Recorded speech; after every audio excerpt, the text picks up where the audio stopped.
اللهم صل وسلم وبارك على سيدنا محمد وعلى آله وصحبه أجمعين. ازيكم حبايبي عاملين ايه؟ يا رب تكونوا بخير وصحة وعافية يا رب. من مطبخ الرضا بحييكم أحلى تحية، أحلى متابعين وأحلى عيلة بحبكم في الله. معانا فيديو جديد، معانا وصفة جديدة، معانا حاجة حلوة هتعجبكم قوي قوي، مغذية للأطفال ومغذية كمان للكبار. فيها قيمة غذائية عالية وسهلة في الهضم، يعني من كل حاجة هي بجد جميلة جدا، حاجة حلوة. بس أهم حاجة طبعا هي يعني ايه بالنسبة للدايت والرجيم، انسيه بقى خالص. يعني هتاكلي الصينية دي الصينية اللي هي صينية المزاج. صينية الدمار الشامل، اللي ياكل منها ينسى بقى أي دايت. طبعا دي صينية البطاطا بالبشاميل. بما ان طبعا البطاطا دلوقتي رخيصة جدا، البطاطا 4 كيلو ب10. وطبعا البطاطا الصفرا دي بصراحة لما بنشويها مش بتكون طعمة قوي زي البطاطا البيضة. يعني البطاطا البيضة بتبقى ليها طعم كده وبصراحة بتبقى مسكرة، انما البطاطا الصفرا دي لا يعني. بنصح ان هي تتعمل صواني، سواء بقى صواني بطاطا في الفرن عادي باللبن، سواء بطاطا بالبشاميل، يعني اي نوع بطاطا، يعني اي صينية او اي نوع عايزة تعمليه فيها اعمليه. جبت بقى البطاطا دول كانوا 4 كيلو، مش هكدب عليكم كان بقالهم يجي 15 يوم عندي. جبتها من السوق وحطها بره التلاجة ونسيتها خالص. قاعدة بقى كده في يوم ولقيتني بقى بردانة وعايزة اكل حاجة حلوة، فقلت قعدت ادور بقى في دفاتري القديمة كده، فافتكرت ان انا كنت جايبة بطاطا، اسيبها؟ استحالة اسيبها. قلت لها تعالي، خدت البطاطا على الحوض وغسلتها بقى من الطينة اللي عليها ونضفتها كويس قوي، وجبتها وقلت بقى ايه، انا هعمل احلى صينية بطاطا بالبشاميل ناكلها كده سخنة واحنا قاعدين تحت البطانية. طبعا يا حبايبي زي ما انتم شايفين كده، مسكت البطاطا كده وقعدت اقشرها، وجبت المقشره بتاعتي وقعدت اقشر في البطاطا. الا الاقيها حلوه بعملها، والا الاقيها فيها حته كده بايظه بروح مركناها على جنب. جبت بقى البطاطا، وطبعا هي مش هكدب عليكم هي كانت نشفت شويه، يعني حتى في تقطيعها معايا كانت صعبه شويه، بس برضو مفيش حاجه تصعب علينا، هنعملها. مسكتها بقى وجبت السكينة وقعدت بقى كده زي ما انتم شايفين اقطع فيها. بس طبعا اهم حاجة ما تخليش يعني التقطيعة بتاعتها او الخرطة بتاعتها تكون تخينة، لا حاولي تخليها ان هي تكون رقيقة بحيث ان هي تستوي معاكي بسرعة وما تاخدش وقت على النار. هنقطعها كلها، وبعد ما نقطعها هنشوف هنعمل فيها ايه. طبعا قومي بقى وما تكسليش، الشتا جت، الجو البرد ده عايز حاجات بقى كده دفى، وفي نفس الوقت عايزين نعمل حاجات تكون فيها قيمة غذائية لأولادنا، علشان الأطفال اليومين دول بيعانوا من المرض، يعني تعبانين كلهم، بالذات اللي هو الفيروس اللي جاي للأطفال، فبندعي من الله ان ربنا يشفيهم ويعافيهم. فلازم نديهم الحاجات اللي هي القيمة اللي ذات قيمة غذائية عالية يعني. طبعا زي ما انتم شايفين يا حبايب قلبي، حطيت كده بالظبط نص كوباية سكر وحطيت نص كوباية مية، هي هتنزل ميتها وهتسوي نفسها. اول ما بدأت كده على نار عالية، وبعد كده اول ما احس بقى ان هي بدأت تنزل معايا كده بهدي النار. زي ما انتم شايفين ما خدتش بالظبط بتاع ربع ساعة على النار، ولقيتها زي ما انتم شايفين كده نزلت مهروسة لوحدها. بس طبعا انا مش هسيبها، ههرسها تاني. حطيتش اي حاجة تاني خالص. ركنت بقى البطاطا على جنب وقلت اسيبها لما تبرد شوية، وتعالوا نعمل البشاميل. طبعا البشاميل زي البشاميل الحلو زي البشاميل الحادق مع اختلاف السكر. حطيت كده 3 معالق سمنة، تحطي 3 معالق دقيق، نفس مقدار السمنة نفس مقدار الدقيق.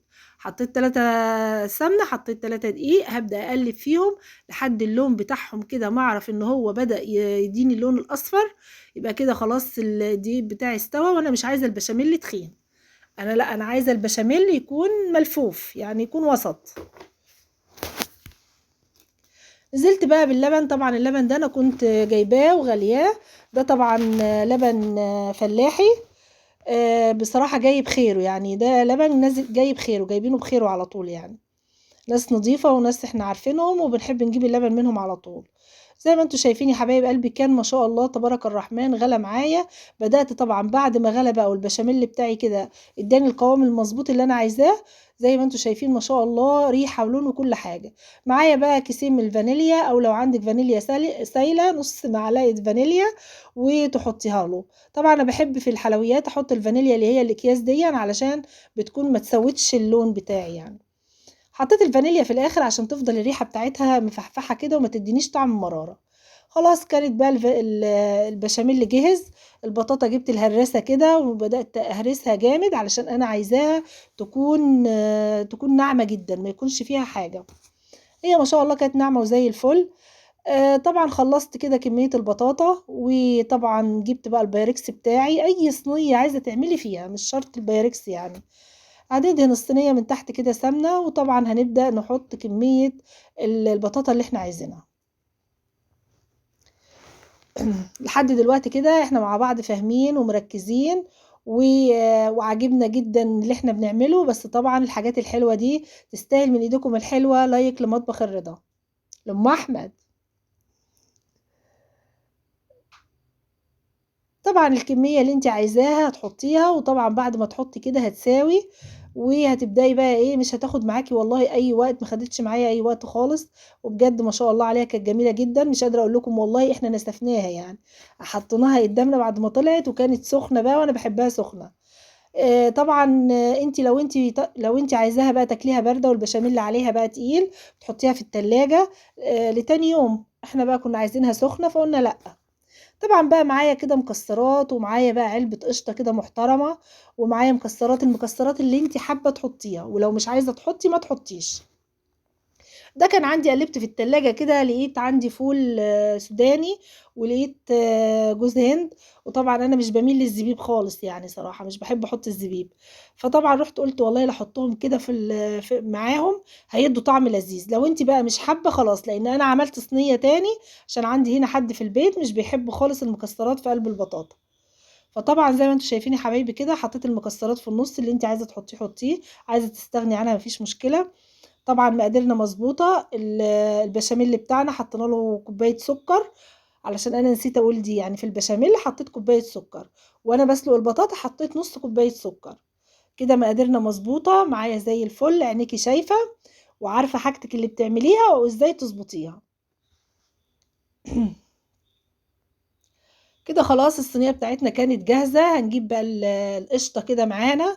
قشطه يا قشطه، مش انا بقول لكم بقى دي صينيه الدمار الشامل، اللي هياكل منها يا جماعه ينسى الدنيا وما فيها، وهيقول ولا دايت ولا غيره.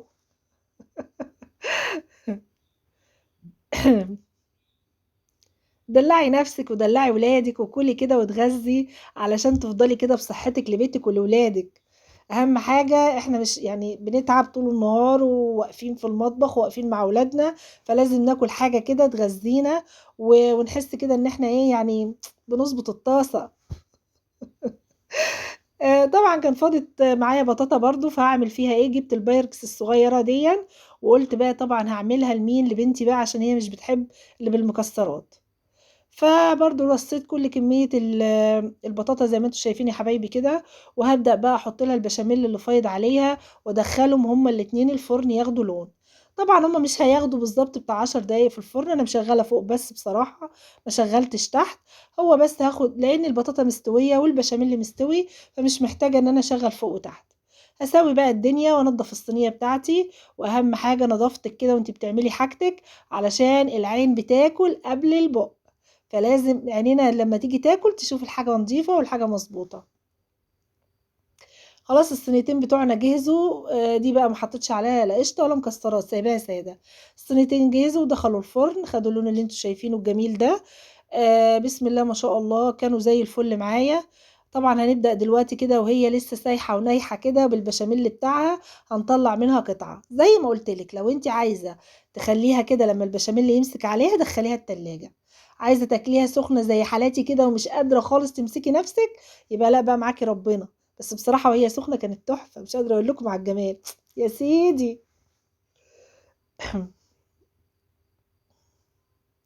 شايفين بقى؟ الله الله الله. لو ترجع الصينية دي تاني والله ما هسيبها، ولا هقول دايت ولا هقول اي حاجة، لا هاكلها.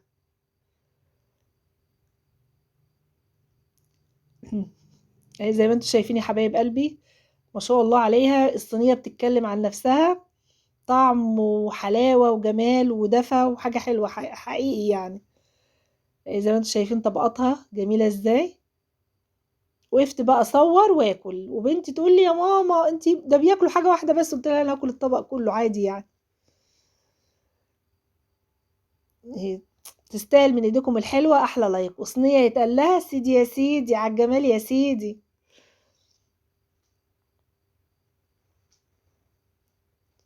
وصفة سهلة وبسيطة، باتمنى إن هي يا رب تعجبكم.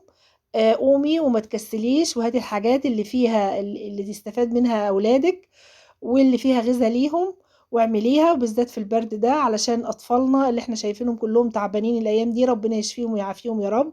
وطبعًا قبل ما نعمل أي حاجة لازم نسمّي الله ونصلّي على الرسول، ونعمل أي حاجة وإحنا راضيين عنها من قلبنا علشان تطلع مضبوطة، وسبسكرايب ولايكات لمطبخ الرضا، والسلام عليكم ورحمة الله